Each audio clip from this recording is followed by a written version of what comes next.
お願いします。よろしくお願いします。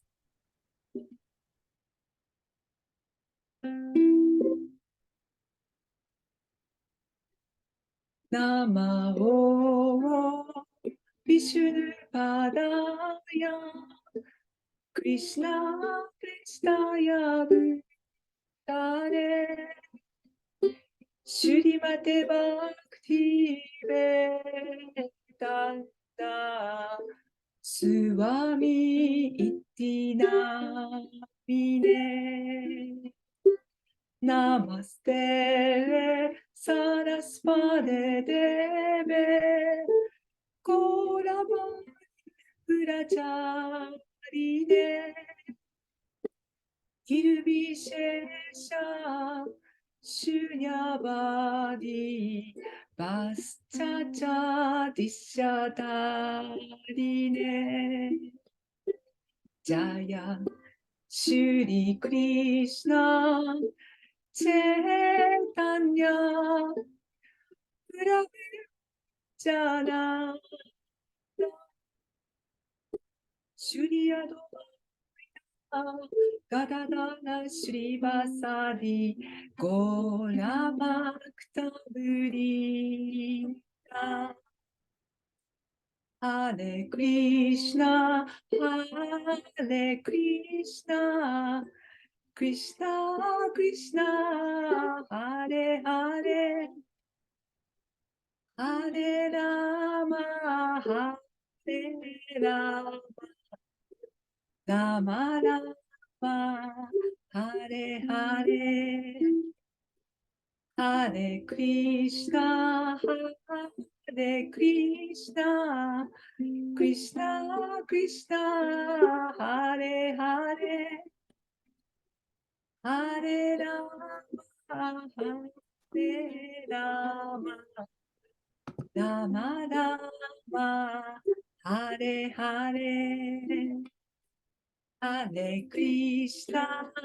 ハレクリシナクリシナクリシナハレハレハレラマハレラマラマラマハレハレハレクリシナハレクリシナクリシナクリシナハレハレハレラマハレラマラマラマハレハレハレクリシナハレクリシナクリシナクリシナハレハレハレラハレラマラマラマハ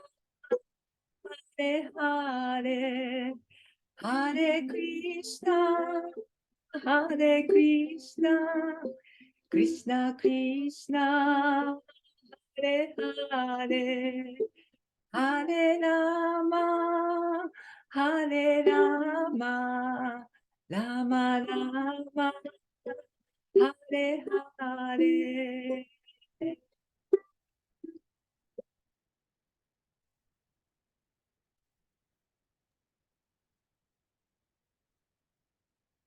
りがとうございました。ありがとうございます。What a very beautiful voice you have. ありがとうございます。でも綺麗な声ですね。Yeah. Thank you, everyone, for joining today. 今日は参加してくださってありがとうございます。I see Tatiana, she's got the summer haircut. はい、少し切りました。Yeah, very hot and humid there. If I was in Japan right now, I'd even cut my hair shorter if I could. 日本は今ね、まだ蒸し暑いから、私が日本にいたらもっともっと髪の毛短く切るでしょうって。もっと短く。So, We're coming to the end of chapter 3. There's only 2 more verses. 第3章はあと2つしか説ありませんね。だんだん終わりになります。We're coming, actually, in these last 2 verses, the last 3 verses, Krishna is explaining how to overcome lust or material attachment. でこの3つの最後の説の中で、クリシュナはその情欲というものをね、どのように乗り越えていくかという方法を教えてくれています。So if we remember, about 5 or 6 verses back, Arjuna asked the question. でこの5、6節前のところでね、アルジュナが質問しました。His question was, what is it that compels me to do things I know that are not good anyway? 自分にね、やってはいけないということなのになぜそれをやってしまうのかという質問でしたね。And Krishna says it's lust or material desire, material attachment. クリシュナが言っているのは、その情欲というのは物質的な執着であると。And so material attachment comes from identification with this mind and body. で物質的な執着というのは、自分はこの体であり、マインドであるということから来ています。Yeah. And it's almost like a jail sentence. それは、その、牢屋のね、なんていうの、禁錮刑みたいなものですね。Once you're in prison, you can't get out. で牢屋に一旦入ると、なかなか出てこれません。And so basically, Arjuna is asking, how do I get out of this prison? で、だから基本的にね、アルジュナは、じゃあ私はこの牢屋から一体どうやって出てきたらいいんでしょうかっていうふうに聞いてるわけですね。How do I get my freedom back? どうやったらまた自分は自由になることができるんでしょうか。Another way we could say is, well, how do I really become, where can I find real happiness? で、また別の言い方をすれば、じゃあどこでね、本当の幸せを見つけることができるんでしょうかということでもあります。Everyone in this world wants to be happy. でこの世界のもの、誰もが幸せになりたいと願っています。That's basically why we do whatever we're doing. でそれはもう基本的に私たちがすることなすことすべてはその願いがあるからやってるんだ。And we're looking outside of ourselves to find completeness. そして自分の外側に完璧な幸せを求めているわけです。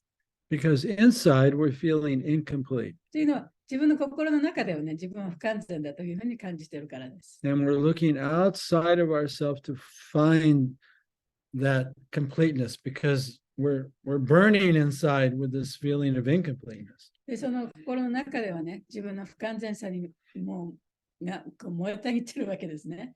でだから、この外側で何とかしてその幸せを見つけようと求めるわけです。Yeah, so that's lust. それが情欲なんですね。That yearning to find happiness.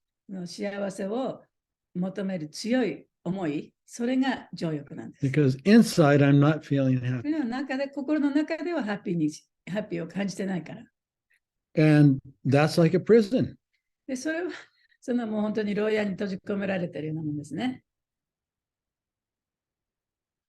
Because we think that if I get this, I'll be happy. でこれを手に入れたら幸せになるんじゃないかと。If I get that, I'll be happy. あっちを手に入れたら幸せになるんじゃないか。And it's a never-ending rat race. それはもう決して終わることのない、もうネズミ取り競争のようなものですね。Why can't we just be happy right now? で今なんで自分は幸せになれないのか。That's real freedom.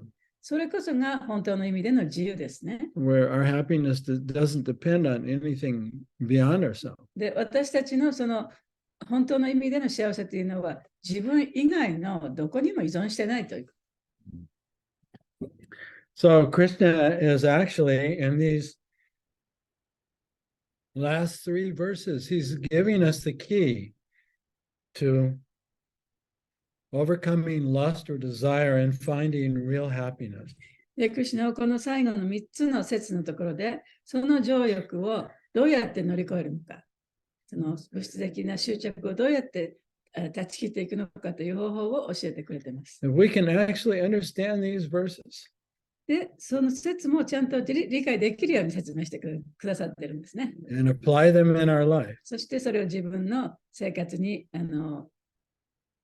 適用させていけるように説明してくれています。We can become free. そして自由になることができる。We can be liberated souls. そして解放された魂になることができる。We don't have to read anything else again もう他に何にも読む必要もありません。or do anything else. あるいはやる必要もありません。If we can just understand these 3 verses, この3つの説を本当に理解することができたらね、それ以上することはない。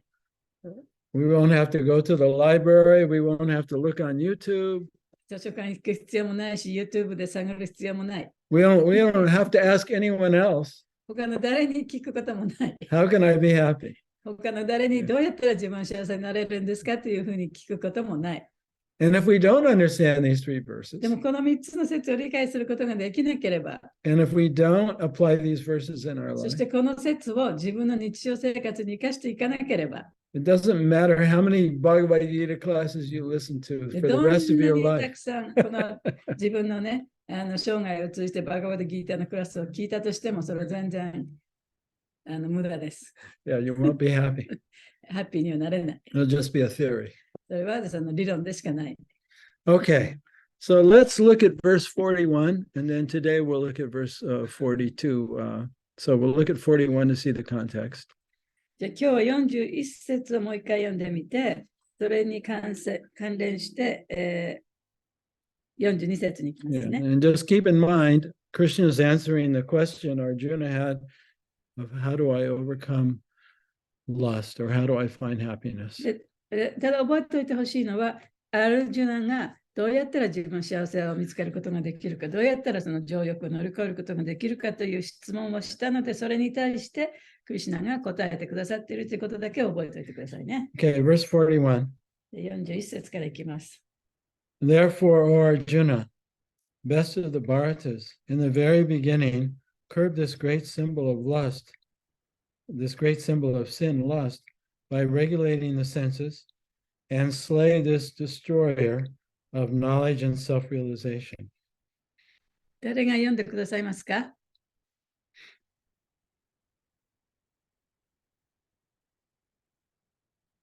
はい、まゆちゃん。 41節ですね。はい。ゆえにバラタの最も優れた子孫アルジュナよ。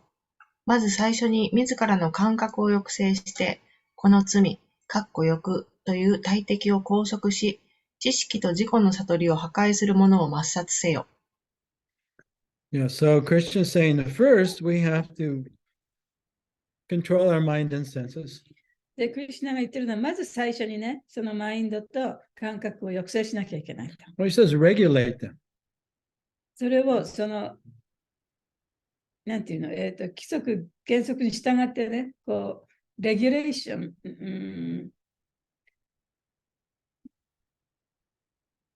規則的にやらなきゃいけないということね。So レ he, ギュレートっていう he のは、said we can't stop our mind and senses, マインドとか感覚を止めることはできない。but we have to give them some boundaries to live within. でも、それらと共に生きることができる、その制限ね、をしなきゃいけないと。Yeah, so this is yama niyama in yoga, それはそのヨガにおけるヤマ、ニヤマということです。 or in Krishna consciousness, it's the 4 regulative principles 4つのクリシュナ意識においては4つの規則のことを言っています。 and the chanting of 16そして rounds. 16週唱えるということですね。 Right, so that's how we begin with some regulation on our mind and senses. そうやって自分の感覚やマインドをこうマインドにその制限を与え、規則を与えていく、規則的な原則というかね、そういうのを与えるということです。Yeah, so sometimes this regulation of the 4 principles and the chanting is called the regulative principles of freedom. この4つの規則、4つの原則の規則については、The regulative principles of freedom. 自由への規則的な原則というふうにも呼ばれています。So normally, when we think of regulation, we think of all the things I cannot do. 通その規則っていうのはね、何かしちゃいけないとか、そういうことですよね。which seems to be opposed to freedom. で、その何かしちゃいけないっていうのは、自由とは反対ようにも思われます。Yeah. But actually, we have been a slave to our mind and senses. しかし、私たちはずっと今までね、そのマインドや感覚の奴隷になってた。Yeah. And so we no longer want to be slaves to our mind and senses. だからもはやそのマインドや感覚の奴隷にはなりたくないと。Yeah. So we turn the table. で、それを逆にするわけですね。And now I'm going to, now the mind and the senses are going to serve me. で、それはどういうことかというと、今度は感覚やマインドが私に使えるようになるんだ。Right? They're going to do what I want. で、私がしてほしいことをマインドや感覚はするんだ。So the mind can be our best friend, で、マインドというのは自分の親友にもなることができる。but it also can be a terrible master. あるいは非常に恐ろしい悪いマスターになることもできる。So, so as a human being, we have this choice now to become free of this entanglement. だから人間として私たちにはその選択肢があるんですね。そういうものから自由になるという選択肢があります。So this Krishna is saying this is how you start. で、クリシュナが言ってるのは、ここから始まるんだよ、こういうふうに始めるんだよっていうふうに教えてます。Yeah, so this will lead to your freedom. そしてそれをしたら、あなたは自由になりますよと。Okay, now let's look at today's verse. じゃあ今日の説に移りますね。So I'll read the Sanskrit, and you can also read if you want. I thought we do the Sanskrit nowadays. No? Yeah, we do. Yeah, I just said you can read also if you want. Okay. じゃあ、先生がサンスクリットも読みますから、やってみたい人は読んでみてくださいね。Indriyani paranyahur Indriyani paranyahu. indriyebhya paramana Indriyebhya paramana. manasastu parabudir Manasastu parabutir. yo buddhe paratastu sa. Yo buddhe paratastu sa. Hi, Joseph. Indriyani paranya Indriyani paranyahu. Indriya vya paramana Indriyebhya paramana. manasastu parabuddhir Manasastu parabutir. yo buddhe paratastu sa. Yo buddhe paratastu sa. Indriyani paranyahu. Indriyani paranyahu. Indriyebhya paramanaha. Indriyebhya paramana. Manasastu parabuddhi. Manasastu parabutir. Yo buddhe paratastu saha. Yo buddhe paratastu saha.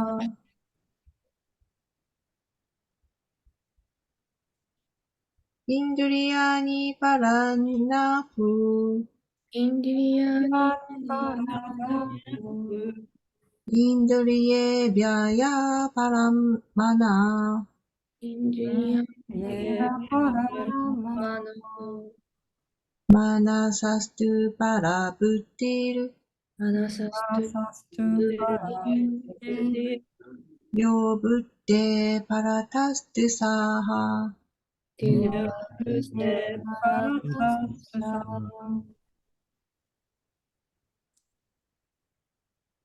All right, very good. Word for word. Indriyani. Indriyani. 諸感覚。Prani. パラーニ。優れている。アフ、アーフ、何々と言われている。インドリエビア、インドリエービャー、感覚よりさらに。パラム、パラム、優れている。マナ、マナ、心。マナサ、マナサ、心よりさらに。トゥ、トゥ、何々もまた。パラ、パラ、優れている。ブディ、ブディ、知性。ヤ、や、何々である人。ブデ、ルテ、知性よりさらに。パラタ、パラタ、優れている。トゥ、トゥ、しかし。サ、さあ、彼。So, kare is you, the soul, the awareness. 彼っていうのはあなた、魂ですね。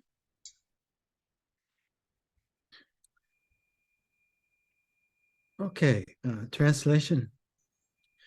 The working senses are superior to dull matter. Mind is higher than the intelligence, than the senses. Intelligence is still higher than the mind, and he, the soul, is even higher than the intelligence. 翻訳。作用する感覚は意識のない物質より優れ、心はその感覚より勝り、さらに知性はその心より高く、そして彼、魂はその知性よりさらに上位である。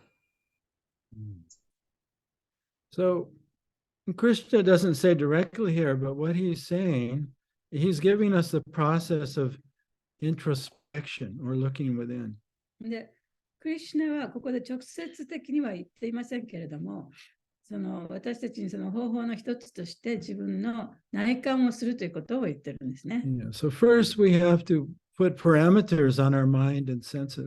で最初にまずマインドと感覚にその許容範囲というのをまず決めなきゃいけない。Yeah. And then we have, which is yama niyama. それがヤマニヤマですね。And then we have to begin the process of looking within. そしてそこからその内観する方法というのを始めていきます。That's called dharana それはダラナと呼ばれます。and jhana meditation. そしてジャーナ、ギャナ、it's not ギャナはジャーナ。It's jhana, ジャーナと呼ばれます。D-Y-A-N-A. お、ディアナ。Yeah. D-Y-A? ディアナ Yeah. So, D-Y-A-N-A、ディアナ。yeah. So first we have to control our mind and だ senses. からまず最初にそのマインドと感覚をコントロールする。And then by looking within, we have to see by our experience that we're not the mind and the senses. そして内観をして自分の心の中を見つめて、自分はマインドでもない感覚でもないということを体験する。Yeah. In order to do that, we have to use our intelligence. それをするためには知性を使わなければいけない。And basically, this is the process of learning to live in the present. で基本的にはそれがそのプレゼンス、今のこの瞬間に生きる方法なんですね。Right. So we have to examine, where is my attention now? だから今自分の心がどこに向いているか、自分の心はどこに集中しているのかということをまず観察しなきゃいけない。As soon as you do that, now your attention is looking within. で、それを問いかけて自分に聞いてみて、それをしたら、もう自分の心の中を見ることになりますよね。And then you're looking at, am I thinking of the past and the future? そしてそこでもって、自分は過去のことを考えているのかな、未来のことを考えているのかなと。Yeah, that takes intelligence で、それを見るのは知性が必要ですね。and directing where is the attention. そして、じゃあ自分のその心はどこに行ってるのかなと、どこに行くのかなというふうに、それを方向づけるのもマインドです。And then you notice, oh, there's the thought. で、そこでもって、この考えが浮かんできてるなと気がつく。There's a thought of the past. で、それは過去の考えかもしれない。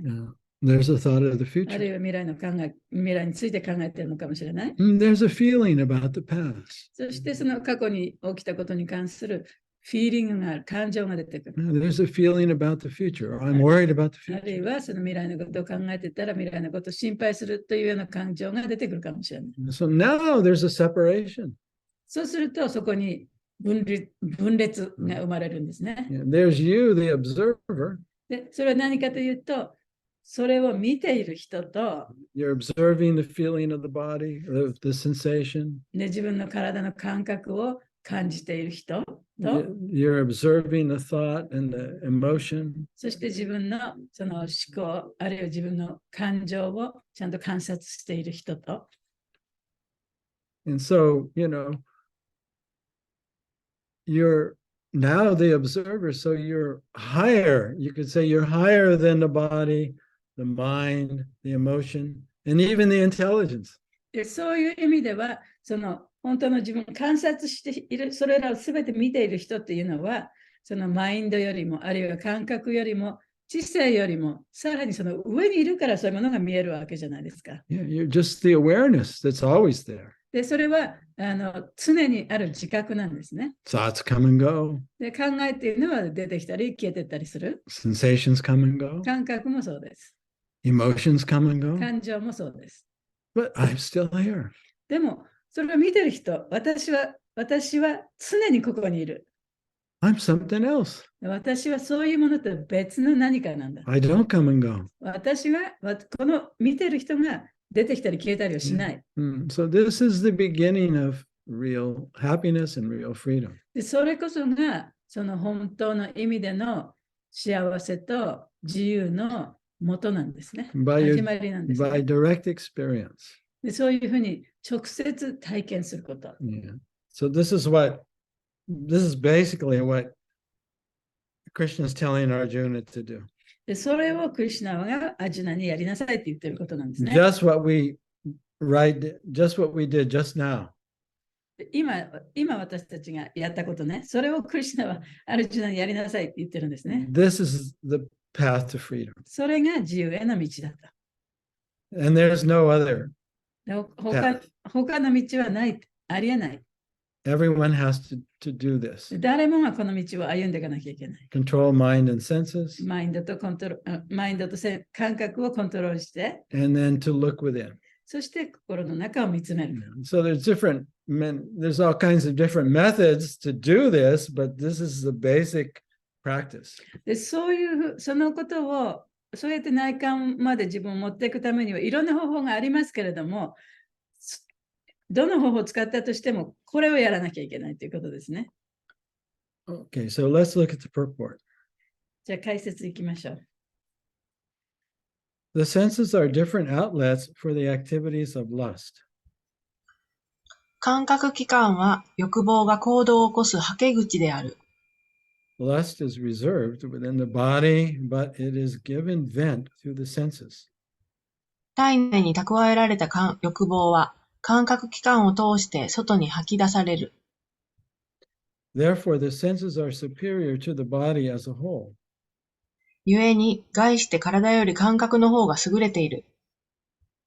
These outlets are not in use when there is superior consciousness or Krishna consciousness.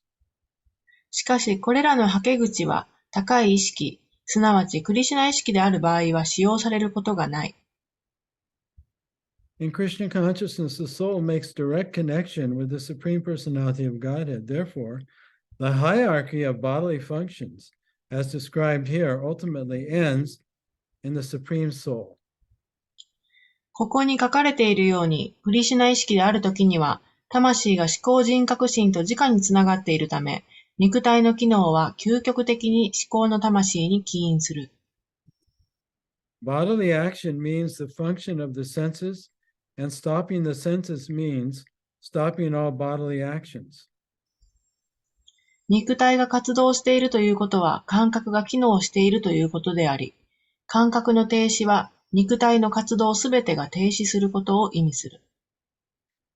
But since the mind is active, then even though the body may be silent and at rest, the mind will act as it does during dreaming. しかし心は活動的で、体が静かに休んでいる時も動き続けている。夢を見ている状態がそれである。But above the mind is the determination of the intelligence, and above the intelligence is the soul proper. しかし、その心の上に知性による判断力というものがあり、さらにその上に魂がある。If, therefore, the soul is directly engaged with the Supreme, naturally all other subordinates, namely the intelligence, mind, and senses, will be automatically engaged. したがって、魂が思考主に直接仕えていれば、知性、心、感覚といった付随する要素も自動的に従うこととなる。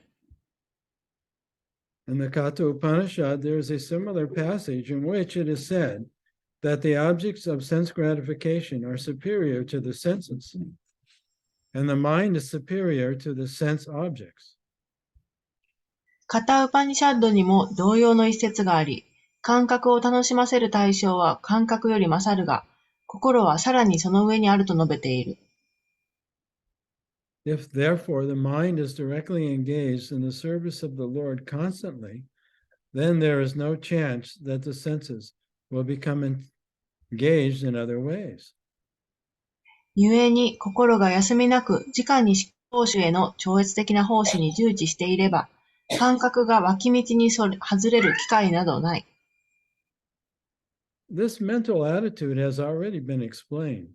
Param drishta nivartate.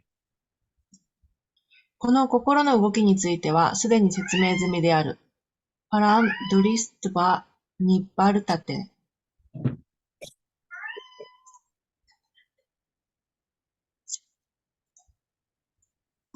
So, Prabhupada is referring to a verse in the second chapter of Bhagavad Gita. ちょっと待って。Bhagavad Gita 2章 I think 36 Sanju Local. No. すみません。What's Prabhupada's referring? He's referring to 47.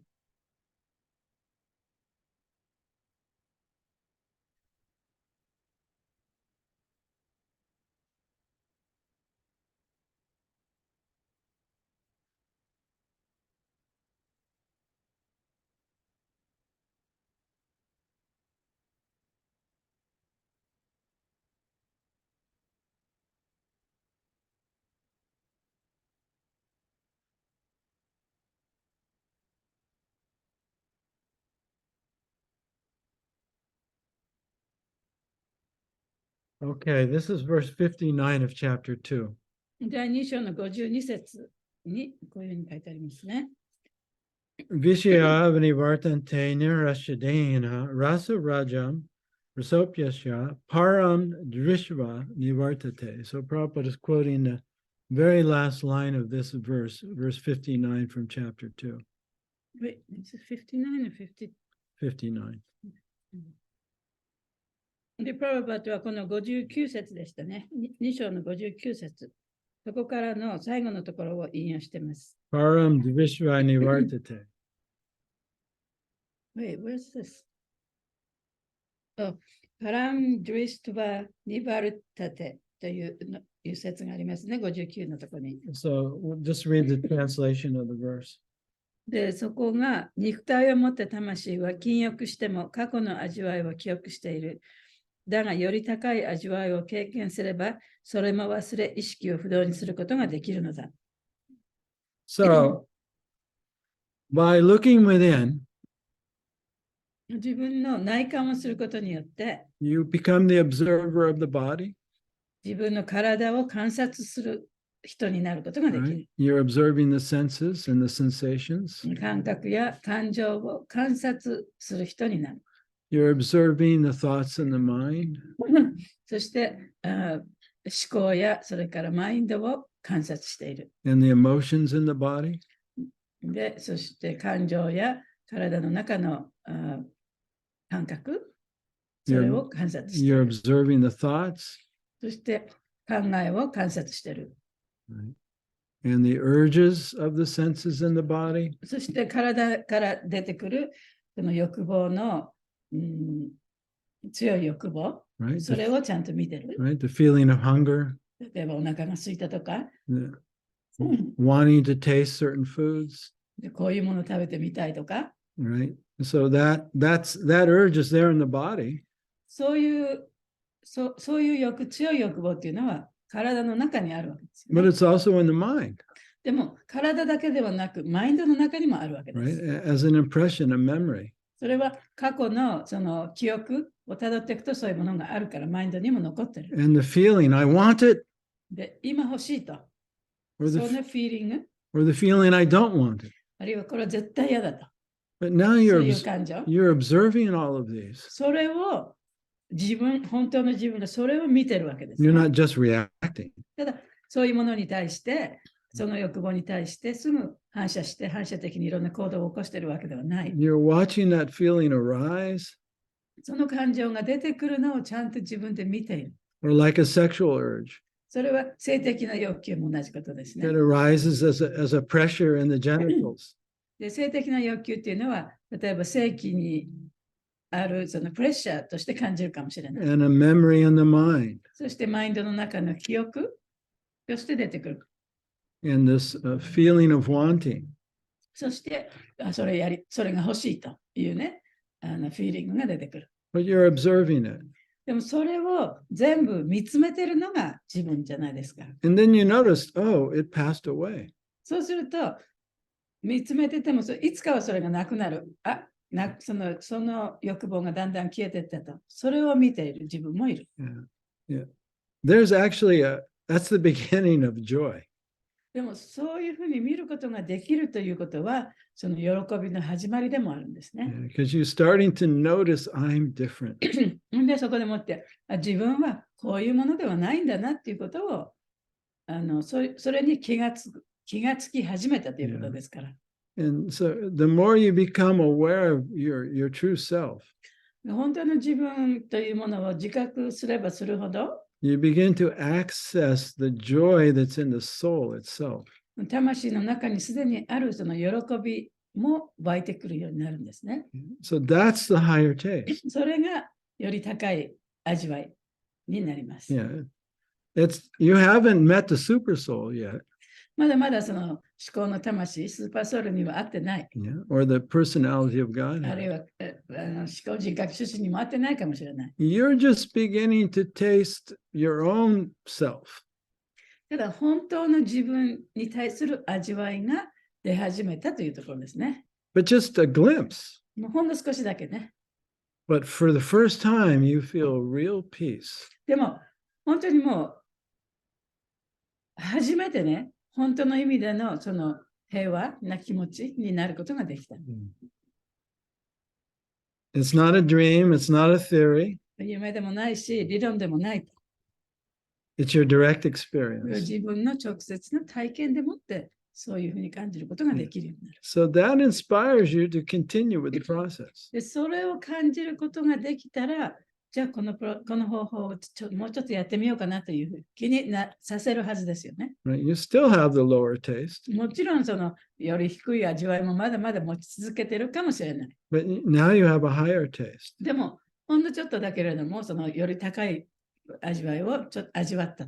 That anytime you look within, you begin to be able to access it. でそうやって内観をすればするほど、その味わいを少しずつだけれども味わっていくことができるね。 So even spiritual experiences like ecstasy and a kirtan, で例えば精神的な喜び、キルタンでもってエクスタシーになったとかね。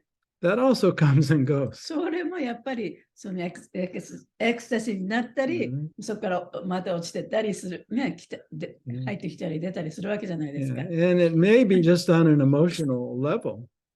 それはその感情の部分、心理的な部分でしかないかもしれない。 But when you start to look within でも、自分の心の中を見つめ始めると、 and you're living in the present そしてその今という時間の中でね、生きていくことができると。 and you're accessing that part of yourself that is the witness.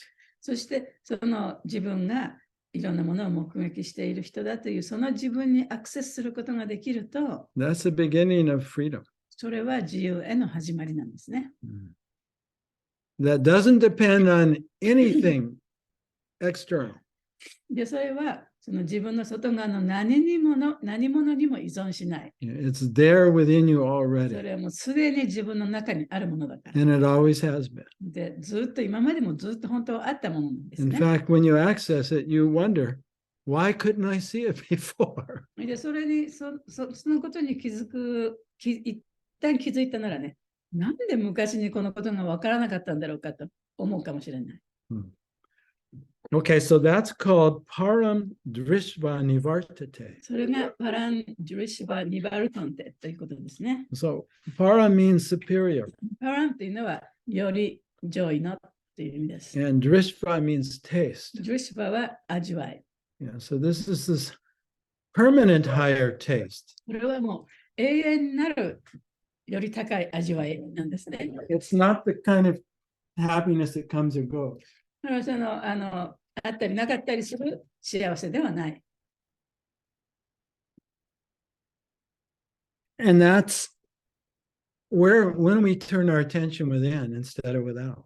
でそれは自分が自分の心を見つめたとき、外側ではなくて自分の内面を見たときに、それを見ることができます。 Yeah, so it's where our attention goes, energy flows. で自分の心が向くところに、そこにエネルギーが流れるんですね。 Yeah, so only we can decide where our attention で goes. それを自分の心をどこに向けるかというのは、それは自分が決めることです。 That's 自分 the だけが決められることです that's the only free will we have. で、それだけが私たちの自由意志なんですね。 Everything else is being done. 他のことはすべてもうすでになされて、 But this is our responsibility. でその心をどこに向けるかっていうのは私たちの責任です。 And no one can do it for us. The guru can't do誰も- it for us. 誰 Krishna も can't do 自 it 分のため for にやっ us. てくれることはできない。クリシュナがそれを知ることもできないし、グルがそれを自分のためにやってくれることもできない。 And this is our responsibility. それは私たち自身の責任なんですね。 Yeah, so freedom is really in our hands. だから自由っていうのはね、本当自分の手の中にあるんですね。 And Krishna is giving us this key. で、クリシュナは私たちにその鍵を与えてくださっている。 Okay, so let's go back to the purport. じゃあ解説続きましょうかね。 We're kind of in the middle of the paragraph. This mental attitude has already been explained. Param drishtva nivartate. 心が思考主への超越的な奉仕についている限り、低いものにとらわれないのである。See you in the head. Oh. It's okay. So, if the mind is engaged in the transcendental service of the Lord, there is no chance of being engaged in the lower propensities. はい、今読んでくださいましたね。 In the Katha Upanishad, the soul has been described as Mahan, the great. カタウパニシャッドの中では、魂はマハーン、すなわち偉大なものと述べられている。Therefore, the soul is above all, namely the objects, the sense objects, the senses, the mind, and the intelligence. つまり魂は感覚の対象物、感覚、心、知性などすべてのものの上にあるのだ。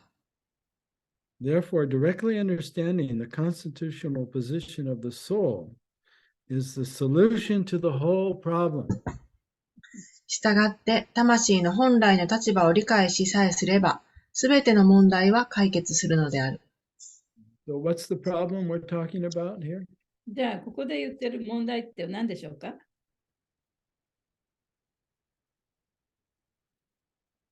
Lust, 情欲でした yeah, ね。 being a slave to our mind and senses. 自分の感覚やマインドの奴隷になってるということですね。 Right? We're always feeling dissatisfied. 常に不満足の状態である。 Right? The body feels dissatisfied, the 体も mind そうだ feels し、マインドもそう dissatisfied. です。 And we're always thinking, how can I be happy? いつもじゃあどうやったら自分一体幸せになれるかということを考えている。So the solution is to discover our real self. だからその解決策は何かというと、本当の自分を見つけることです。 Yeah. It's not enough to hear that the soul is eternal and joyful and conscious. で、その魂っていうのはね、永遠であり、知識と喜びに満ちているということを聞くだけでは十分ではないんです Yeah, you ね。 can hear it a million times, でそのことを何百万回も聞いたとしても、それは何もならない。 but nothing will change. 何も変わらない。 We have to experience that. 体験しなければ変わらないですね。 And we're not going to experience that unless we look within. で自分の心の中を見ないと、それを体験することはできない。 Right? We have to put our attention in that direction. 自分の心をそこに向けなきゃいけない。 Right? 中に向けなきゃいけない。 Like you cannot see yourself in the mirror unless you look into the mirror. 鏡を見なければ自分の顔も見えませんよね。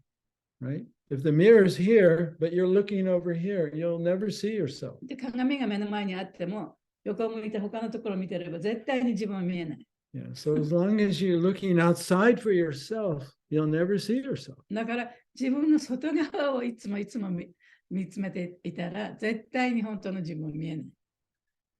And even when we look within, we don't actually directly see ourselves. で、心の中を見つめても、本当の自分というものを直接見ることはできない。 We see what we're not.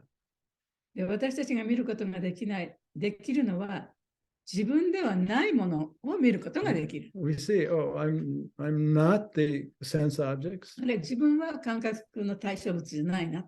I'm not the body. 私は体でもないな。 I'm not the senses. 感覚でもないな。 I'm not the mind. マインドでもないな。 I'm not the thought. 思考でもないな。 I'm not the emotion. 感情でもないな。それがわかる。 Yeah. So who's left? で、そこに残っているのは一体誰なんでしょうか？ Awareness. それが意識ですよね。 That's all we know. それしかわからない。 We actually don't know anything else. 他のことは何もわからない。 But that's the one thing we do know. でも、それが自分の意識だっていうことだけはわかる。 Right? If I ask you this question, もし私がこの質問をしたら、 are you aware? あなたはちゃんと意識してますか？自覚してますか？ Yeah. How do you know? どうやったらわかるでしょうか？ Where do you go for the answer? 答えを探すにはどこ行ったら答えがあると思いますか？ You just go within, you know. それは自分の中に行かないとわからないんですね。中に行ったらわかる。 But it's a certainty, right? でもそれは絶対にそうだということもわかる。 Right? Are you sure you exist? 自分がここに存在しているのを絶対に存在してますか？それわかりますか？ Yeah. Definitely, there's no doubt.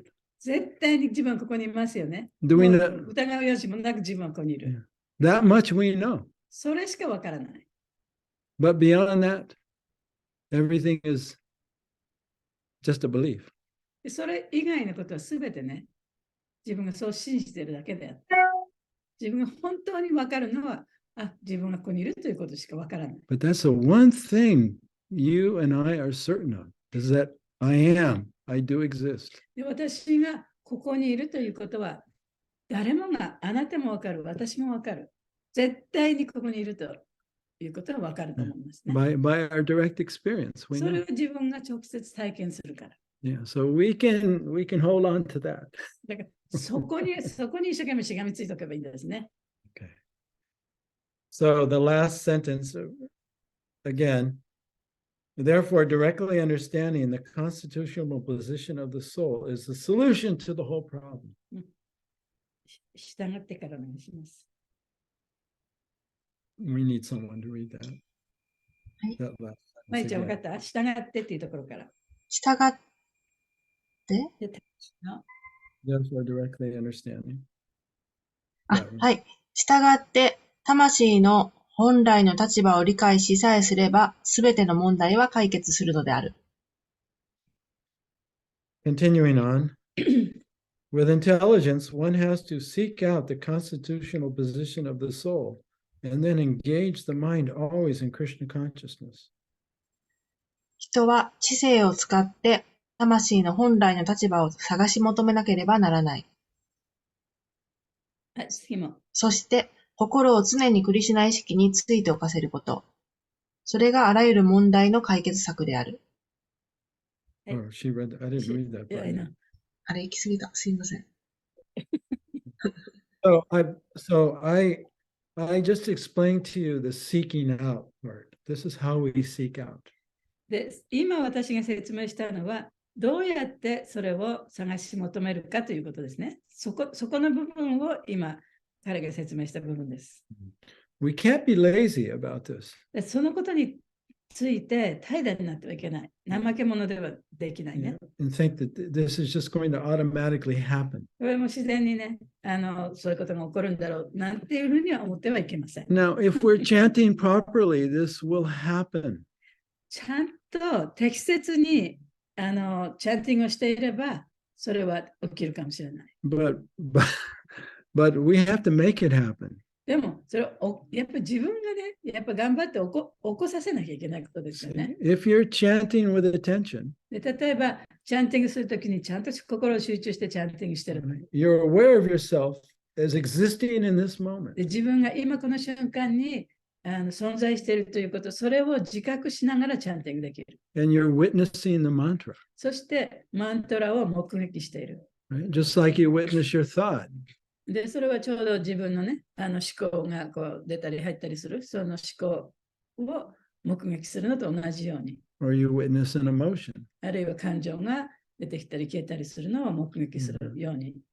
So you're aware that I exist, で、自分はここに存在しているということを自覚し、 and the mantra has filled your mind. で、マントラがそのマインドのスペースをこういっぱいにしてくれた。And this is occurring in the present moment. でそれが今この瞬間に起こってるんだ。 Right? You're not thinking about the past. 過去のことも考えてないし、 You're not thinking about the future. 未来のことも考えてない。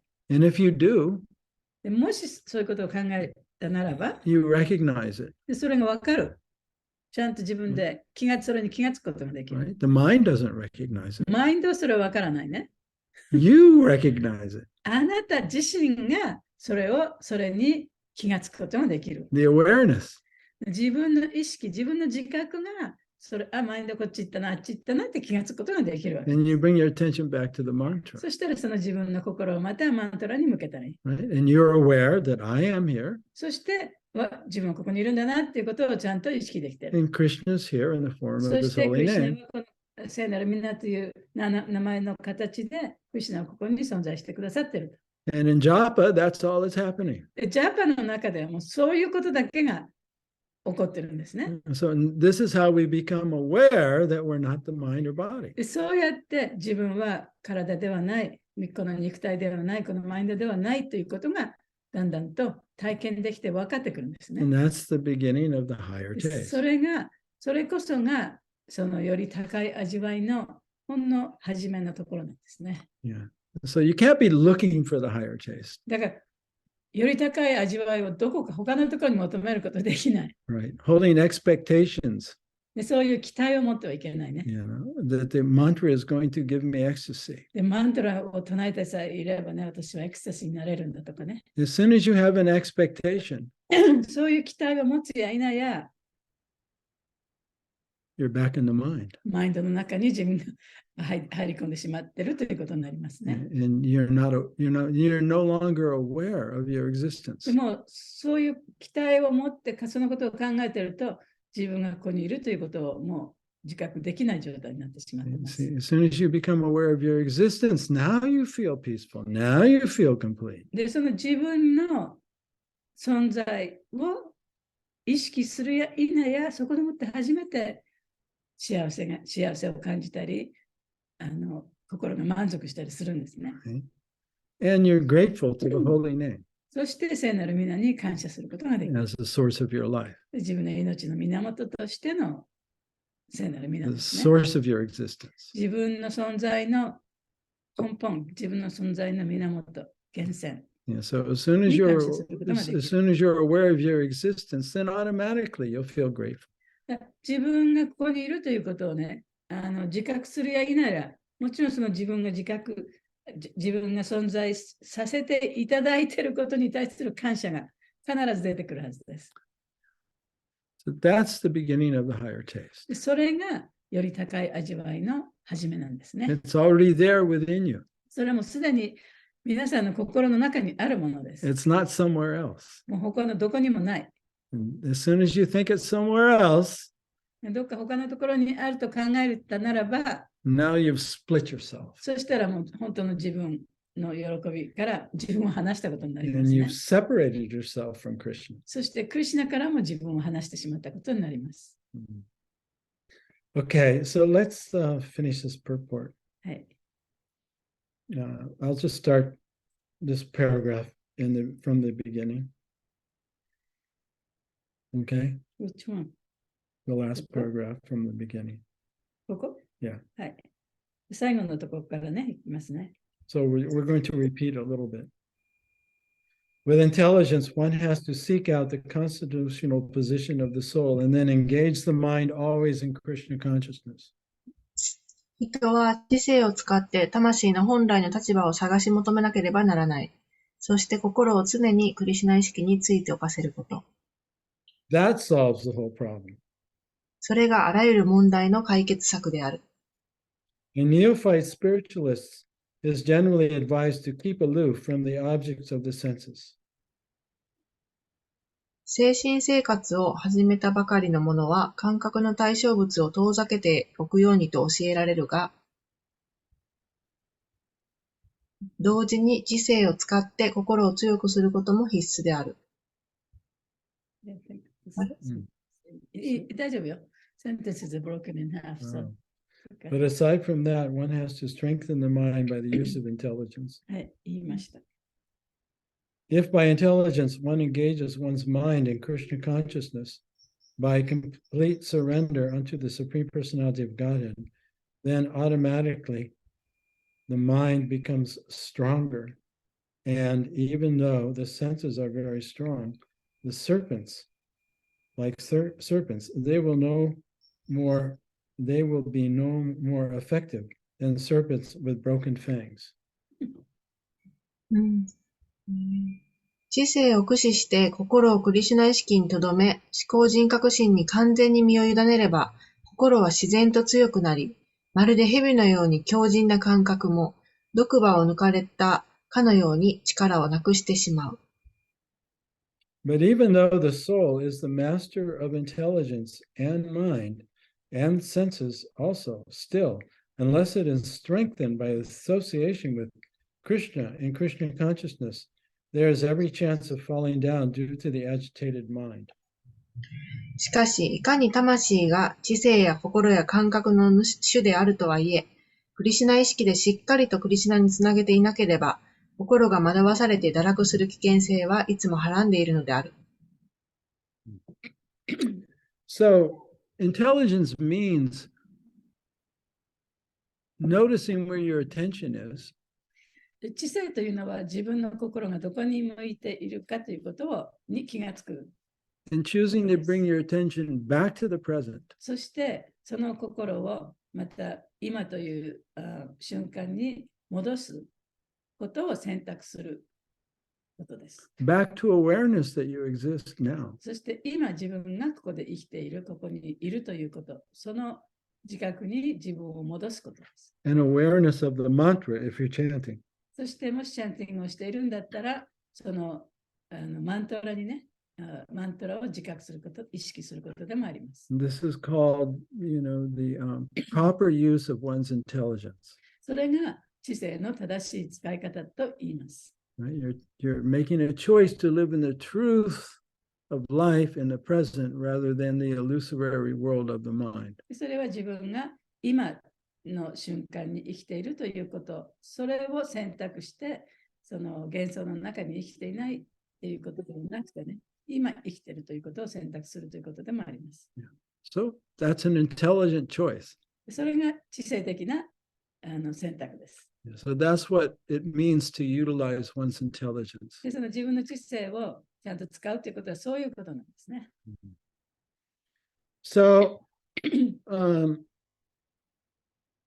I'm going to read you a couple of quotes about the importance of introspection by both Srila Prabhupada and also Bhakti Siddhanta.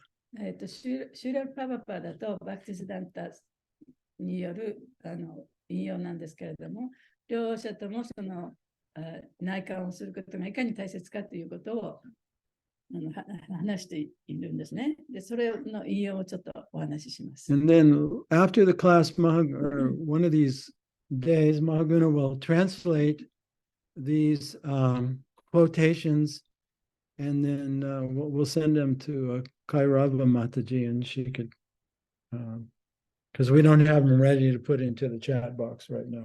Yeah. でクラスの後でね、私またこれ訳して日本語にしますので、カイラバさんに送りますから、カイちゃんの方から皆さんに送ってください。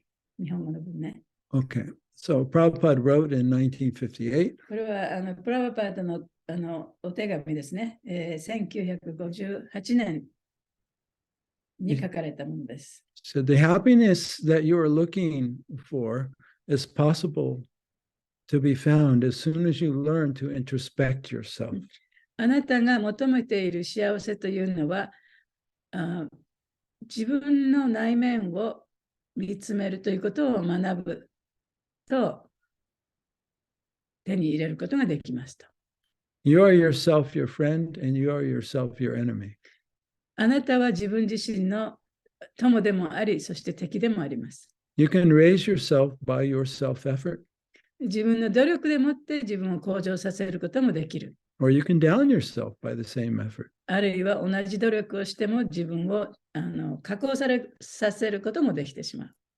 You have to simply know the direction and the way. で、どっちの方向にね、自分を持っていきたいかということを知らなければいけない。In other words, Prabhupada is saying you have to learn the process of introspection. で、それはどういうことかというと、その自分の内面を見る方法をね、勉強しなきゃいけないということでもあります。Which I just described to you. で、それをさっき、サチャデバがお話ししました。So continuing on. はい、続きます。In the right direction, you can make yourself happy in the right way. で、正しい方向にその自分を向けることができれば、ハッピーになることができる。Yeah. This is not a dream or a bluff. これは夢でもないし、ただその大げさに言ってるわけでもありません。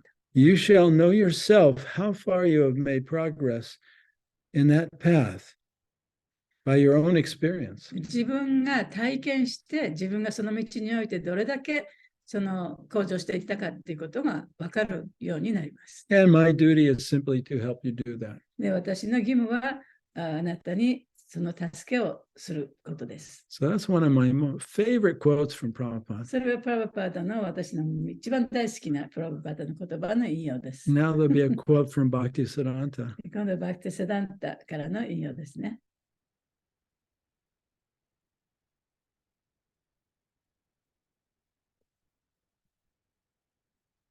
Oops. Where did it go?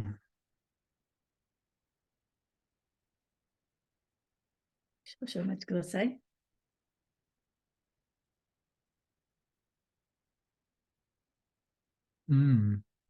Maybe I misplaced it. I'll have to look for it. ちょっと見つかりませんので。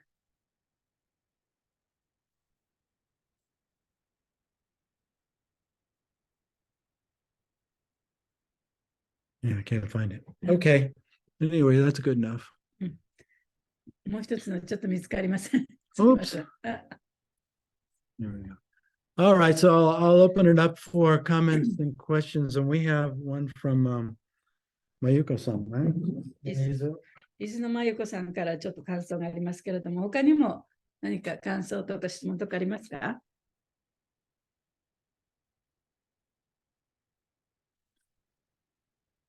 まゆこさんの読みますか？はい。じゃあ読みますね。はい。まゆこさんより。3章42節、感想と質問。作用する感覚は意識のない物質より優れ、心はその感覚より勝りというところが分かりにくかったので、もう少し教えていただけますでしょうか。知性を磨きたいと思いました。正しく知性を磨くなら、魂もまた磨かれるのでしょうか。2つ。ちょっとお待ちください。知性を磨くというのは、クリシュナ意識への積み重ねという捉え方で良いのでしょうか。以上です。まゆこさんでした。So she was asking about intelligence, right? Yeah, intelligence means to study Krishna consciousness more and more and more. Well, yeah, that's an intelligent Mhm. act. But in this, So that means to improve your intelligence. well, this means to utilize your intelligence properly. And so it's not only study and gathering knowledge. だから知性を磨くっていうのは、ただただね、その知識を増やしていったり、理論をね、深めていったりすることではないと。Yeah. So when we're reading Bhagavad Gita and we're trying to understand Krishna's teaching, we're utilizing our intelligence actually in Krishna's service. で、もちろんその私たちがバガバドギーターを読んでいろいろなことを勉強しているのは、その知性というものを正しく使っていることになりますよね。But in this context of the verse that we're studying today, intelligence means to distinguish your real self from your false self. でも今日の説の中で言ってる知性というのは、その本当の自分と自分でないものをちゃんと区別できる。それが本当の意味での知性だというふうに言われています。Right. So for example, when I asked you, are you aware? でさっきね、皆さんに質問しましたけれども、今、あなたはちゃんと自分を自覚してますかと。Right. So you're pondering that question. で、それをちょっといろいろ考えてるかもしれない。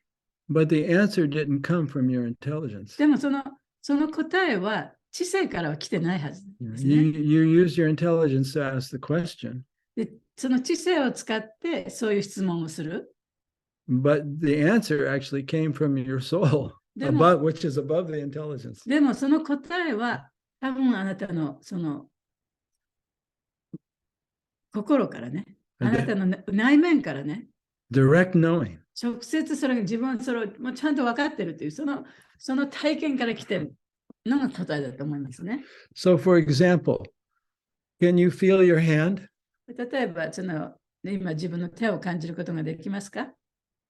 Now, you couldn't feel your hand until I asked you to place your attention. でも今自分の心を向けてそこを意識してくださいって言ったから感じるんであって、それまでは感じてませんでしたよね。Yeah. So as soon as you placed your awareness there, you became aware of そ your こに hand. 自分の意識を向けると、自分の手はここにあるなっていうことを意識することができる。So if I ask you, are you your hand? Or are you the one who's aware of your hand? で、じゃあ今ね、じゃああなたはこの手ですかと。あるいはこの手がここにあるっていうことをちゃんと意識しているのがあなたですかって聞いたらどうですか？ What's your answer? 答えは何ですか？あなたは手ですか？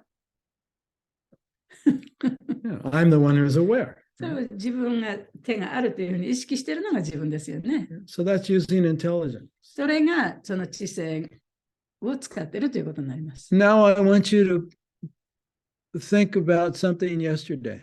じゃあ昨日何か起こったことをね、何でもいいですけど考えてみてください。Some picture pop in your mind, で何かその情景が浮かんでくると思いますね。right? A thought of the past, そ right? れは過去の考えですよね。Yeah, and you're looking at the thought, で、 right? その考えをちょっと自分で見つめてると。Right? It's pictured on the screen of your で、 mind. それはマインドというスクリーンに映し出された情景です。Yeah. Are you the thought, あなたはその考えですか？ or are you the one who's aware of the thought? あるいはその考えを意識しているのがあなたですか？ I'm the one who's aware of the thought. それは私がその考えを意識してるんですよね。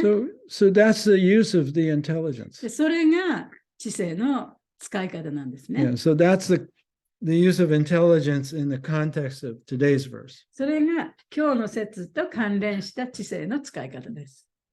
But we're also using our intelligence when we're trying to understand Krishna's teaching. もちろんね、クリシュナの教えを理解しようとして使うのもやっぱり知性ですけれども、 And that would be an example of using one's intelligence in Krishna's service. でそれはクリシュナのクリシュナに使えるために自分はその知性を使ってるっていうことの、例ですね。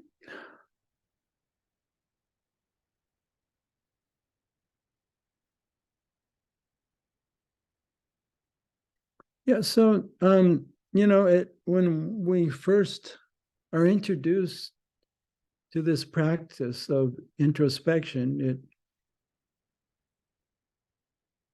we're a little bit off balance. It's like learning to ride a bike. その内観する方法をね、最初に学ぶときには、最初の頃はね、ちょっとバランスが崩れてる。自転車に最初に乗る方法をね、勉強するときもそうですよね。ちょっとオフバランスですよね。But once you start doing it, then it all makes sense. Then でも it's, 一旦それやり始めると、もうとても分かりやすい。because it's experiential. というのは、それは体験的なもんだから、自分の体験から学ぶことができるから。The mind can't understand it マインドはそれを理解することはできない。because it's beyond the mind and it's beyond the intellect. というのは、それはマインドの上にあり、しかも知性の上にあることだから。で、クリスチャン言いましたよね。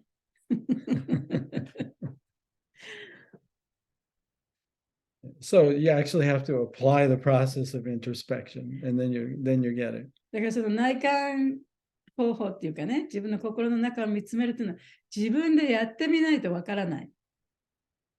やってみて初めて、ああ、こういうことなんだってわかるようになるんですね。それを体験したからわかるんだ。And so that's why I'm saying, we can't be lazy about this. You can't just chant and think that this is automatically going to happen for you. だからそういうふうにね、本当の自分をわかる方法について、怠惰になってはいけないと。もうチャンティングさえしさえすればね、自然にこうわかるようになるんだなと思ってはいけませんよと言ってるんですね。If you actually chant, like I said, with attention, but most devotees don't know how to do that. 本当に心を集中させてチャンティングしてれば別かもしれないけれども、ディボーティーのほとんどはそれできてない。And because they're not shown how to do that, eventually they just chant, but they don't pay attention. というのは、それはね、やっぱりそういうふうにチャンティングしなさいということはあんまり強く教えられてないから、何年もやっていくうちにはね、もう頭の中でいろんなことを考えてぐらぐらしながらチャンティングする状態になっちゃいますよね。But this inner contemplation, this is a practice that's 24/7. しかし、その自分の心の内面を見つめるというその修練の方法っていうのは、もう本当に一日中24時間できる、やる方法ですね。Right? You have to do when you're chanting and when you're not chanting. チャンティングしててももちろんできるし、していない時でもできる。You have to very often during the day take a present moment break. でそうやってもう一日を通じてね、何回かその今の瞬間のブレーキをね。You use your intelligence to bring your attention to the present moment. で、自分のその心が今どこに向いているかということに気づいて、それを今という瞬間に戻す。And become aware that you're aware right now. そして今自分がちゃんと意識している自分がいるなっていうことをちゃんと意識する。Right? To feel your life now. そして今の自分が生きているというその生きている感を感じてみる。And thank Krishna for it. そしてクリシュナに感謝をする。That's a practice that you should be doing all the time. そういう修練というのはもうずっとね、一日を通じてできることですよね。It just takes a few moments. 本当に何秒間ぐらいでできることです。And in this way you stay connected and you start to see I'm not the mind or the で body. それを続けていくと、そのクリシュナとのつながりがずっとつながっていて、自分はこのマインドではないな、肉体ではないなっていうことがだんだんと分かるようになってくる。But only you can do that. それはあなたしかできません。You have to make a choice to do that. で自分はそういうことをするというね、選択をしなきゃいけない。Yeah, so that's how you seek within. でそれが自分の中を探し求めるということなんですね。中に探し求める。So if we do this, this will solve the whole problem. でそれができれば問題すべて解決する。で、プラバーと言いましたね。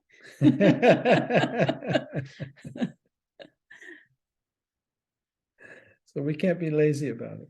だからね、怠慢になってはいけませんよ。一生懸命頑張ってやってみてください。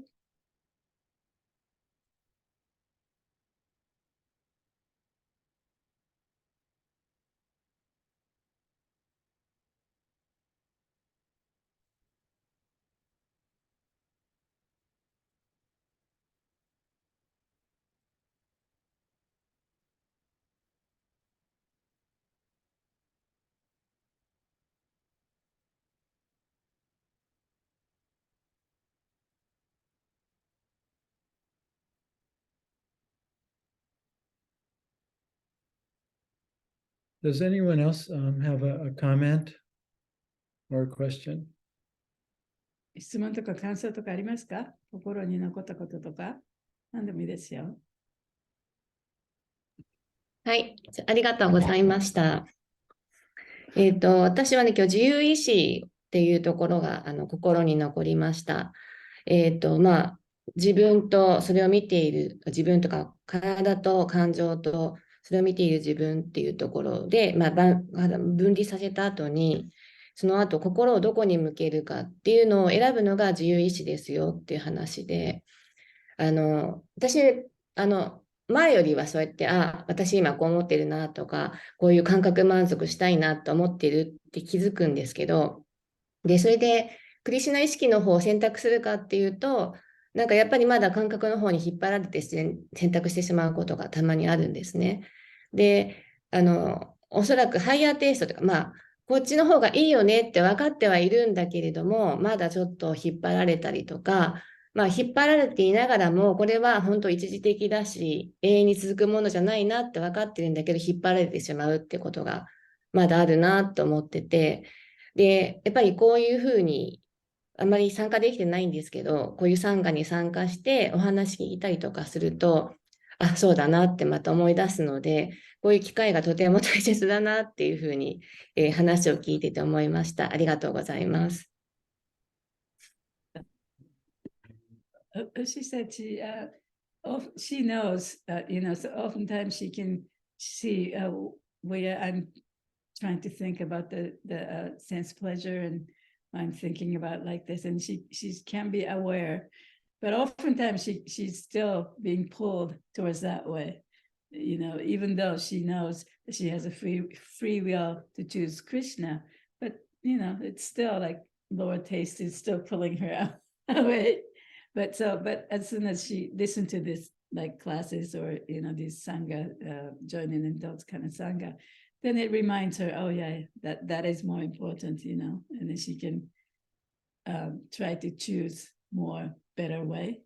So that's also important to join in this discussion. Yeah, this is our support group. そう、これは私たちのサポートグループですからね。Yeah, we're all addicted to the material world. ね、私たちはみんなね、やっぱりその物質世界にね、の中毒になってるわけですから。Well, we also have to mention, that we have to be very compassionate towards ourselves. で、同時にね、やっぱり自分に対して、やっぱり本当にその同情心というかね、憐れみの心を持ってあげなきゃいけない。Yeah, so it's not that we should hate our material desires or condemn ourselves. 自分がね、そういう物質的なその感覚満足の方に惹かれるからといって、それがすごく悪いことだとか、自分をそれがダメなことだとか、そういうふうに思う自分はダメだとか思う必要はありませんね。Yeah. So from my perspective, or it's not my perspective, but let's say it's a perspective that many awakened souls have shared. そのやっぱり目覚めた魂たちが私たちに教えてくれていることとして、We're not in this material world as a punishment. 私たちがこの物質世界にいるのは、その罰としてこの世界にいるのではない。It's actually God's arrangement. この世界に私たちがこうして今いるのは、神様のアレンジがあったからこそここにいるんだ。Yeah, we were born into darkness. で、私たちはもちろんね、その暗闇の中に生まれた、はい無知という暗闇の中に生まれた。And our body itself is an ancestral program. で、私たちの肉体は、その先祖から受け継いできたプログラムを持って、ここでこの体を持ってるわけですよ And, ね。 and then our software we downloaded from our parents. で、この頭の中にあるソフトウェアは両親から受け継いできた。Yeah. So these urges that we're having and desires, they're actually not ours. だからある意味ではね、自分が持ってるその欲望とか、そういったものは自分のものではないんだ。They've been there for generations. それはもう何世代も続いてね、つながってきてるもんなんだ。Yeah. And so it's actually what we're doing is quite glorious. だから今私たちがこうやってやってるってことは非常にね、称えられるべきものなんだ。We've fallen into this kind of illusion, right? で、This ignorance. 今みんなこの無知というね、その幻想の中にいますけれども、And then we're waking up out of で that. そこから目覚めよう、目覚めようってみんな頑張ってるわけじゃないですか。 Yeah. So our inner mantra should be, I forgive myself for not understanding. だから私たちは心の中のマントラとしてね、自分が分からなかったということに対して、その自分を許してあげる。And I forgive others for not understanding. 他の人もそうです。他の人も分からない中に生まれてきて、そしてそういうあなたを許してあげますという、そういうマントラもね、いつも思ってなきゃいけない。Right? I'm not this illusion. で私はこの幻想ではないんだ。I'm waking up out of it. 私はここから出ようとしてるんだ。Right? I was innocently born into it. で、私がここにこうやって生まれて、暗闇の中に生まれてきたのは、無知がゆえに、無知がっていうか、もう本当に何の罪もなかったけれども生まれてきたんだ。Yeah. So in this way, we can maintain some equanimity towards our material conditioning. でそうやって自分のその物質的な状況に対して、あるいはその物質的なその状態に対してね、平等な目で見ることができるね。これダメって言うんじゃなくてね。Yeah, because if you love it or you hate it, you're still identified with it. で、それはダメと思うこと、あるいはそれが大好きっていうのは、やっぱりそれは自分とそういうものを同一視してるってことになるじゃないですか。If you think you're bad, you're identified with it.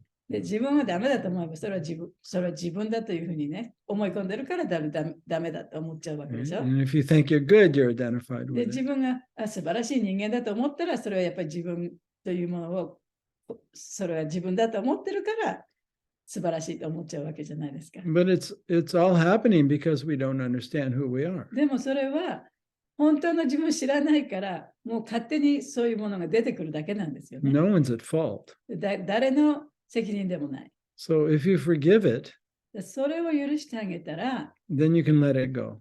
それを手放すことができる。 And it's forgiveness that ends the karma. そしてそれを許すことができたら、それはカルマを終えることができるということなんですね。 And そこで止めることができる。 and frees you from identification.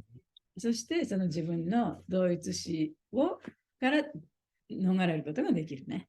Yeah. So constantly forgive yourself for not understanding. だからいつもね、やっぱり自分が分からなかった自分っていうのをやっぱり許してあげていかなきゃいけない。 You feel lust. 例えば、情欲が出てきたと。 Forgive yourself for not understanding. で、それは自分が分からなかったからそういうものが出てきたと。その自分をやっぱり許してあげなきゃいけない。 You get angry. で、自分が怒った。Forgive yourself for not understanding. なんで怒ったか分からない自分を許してあげなきゃいけない。 Somebody else gets angry at you. で、他の人が自分に対して怒りをぶつけてきたと。 Forgive them for not そ understanding. したらその相手の人に分からなかったからその怒りが出てきたその相手の人に対して彼を許してあげたらいい。 And forgive yourself for reacting. で自分がそれにすぐいろんなことに反応してしまったら自分が分からなかったその自分に対して自分を許してあげたらいい。 It's all because we don't understand. それをすべて自分が分からなかったからそういうことが起こってくるんだ。 That's the cause. でそれが原因なんだ。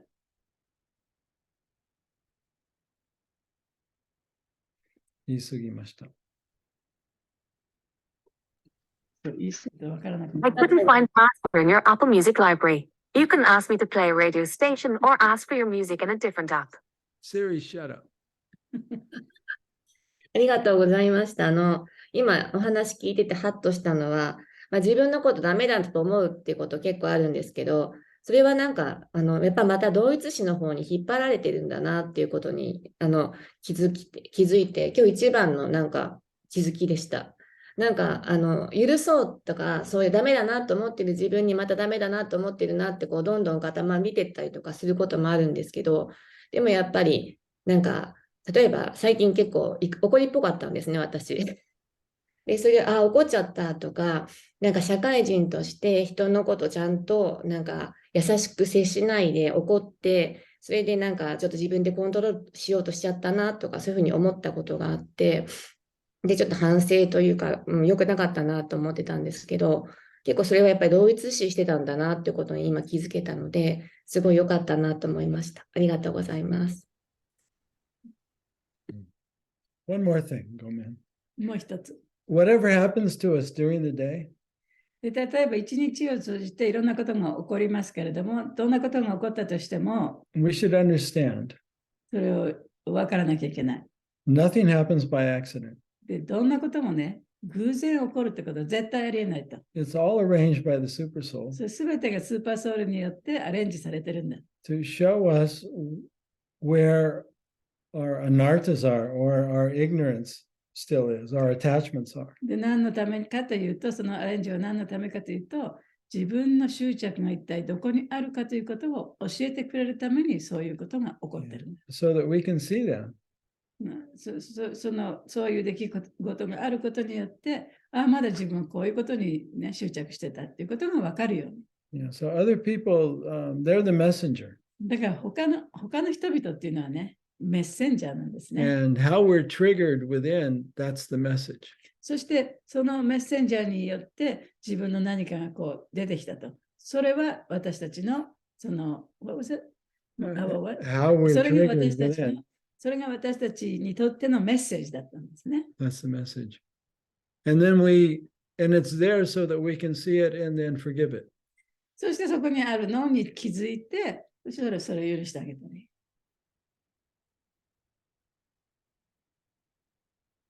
Because we were conditioned that way. で、そういうふうに私たちはもう習慣づけられてきたんですね、ずっと。Yeah. So we not only liberate ourselves, we liberate our ancestors by this process. で、そのプロセスをすることによって、自分自身を解放するばかりでなくて、そのプログラムをずっと受け継いできた先祖まで解放されるということになりますね。Because these programs are not ours. というのは、そのプログラムっていうのは私のものではない、先祖から受け継いだものだからね。Yeah, they were given to us. で、彼らからもらったものですから。And we're breaking the pattern. で、そのパターンを私たちはここでストップさせてるわけです Yeah, ね。we're waking up out of this pattern.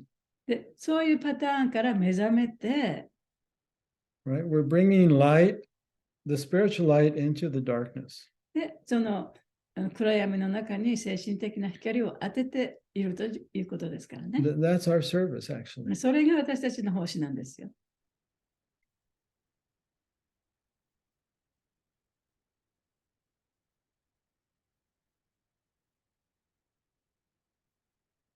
ありがとうございました。なんか最近朝のクラスでも同じような話題があったなと思って、なんか結構シンクロしてますね。なんか今おっしゃってくださったその起こることも全てアレンジされてるっていうのも、なんか、なんだろう、自分の中に知識としてはしてたんですけど、やっぱりちょっと忘れてて、なんでこんなこと起こるんだろうってちらっと思ったことあったので、なんかそこも思い出せてすごく良かったです。ありがとうございます。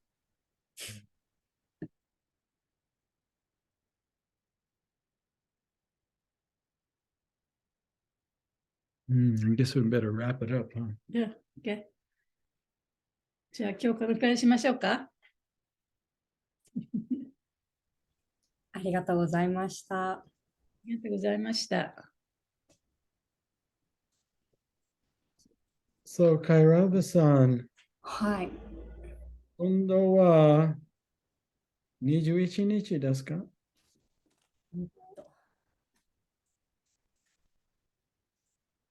そうですね。次回21日で、この日、私、講座があるので、もう1時間でお願いしてもいいですか？ 8 時半から9時半。大丈夫、大丈夫。はい。 One Just hour repeat me again.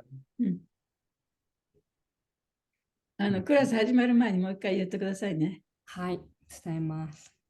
So we'll have verse 43, the last verse in the chapter, I think. 43節、最後の節ですね。Where Krishna will, もうついに3章が。and he'll explain clearly the process of introspection. And that's the key to liberation. で、そこでもってクリシュナはね、その内観することがいかに大切かということをはっきりと教えてくれるそうです。でそれこそが全ての問題の解決策であるということも断言しているそうです。So I'll ask Malguna to translate this. She's probably already done it, but this quote from Prabhupada. で先ほどのプラバパダの手紙をね、訳してまた送りますので、And I'll also look for the quotation from Bhaktisiddhanta. バクティスダンタの引用も探してみます。はい、楽しみにしてます。Okay, thank you everyone for being present with us today. そう、今日皆さんと一緒にこうやってプレゼンスに入れてありがとうございました。ハリクシナ。Yeah, see you in 2 weeks. 2週間後にまた会いましょう。ありがとうございます。サチャデバプラプチー、じゃーい。マハグナさん、じゃーい。ありがとう。Hare Krishna. ハレクリシナ、ありがとうございました。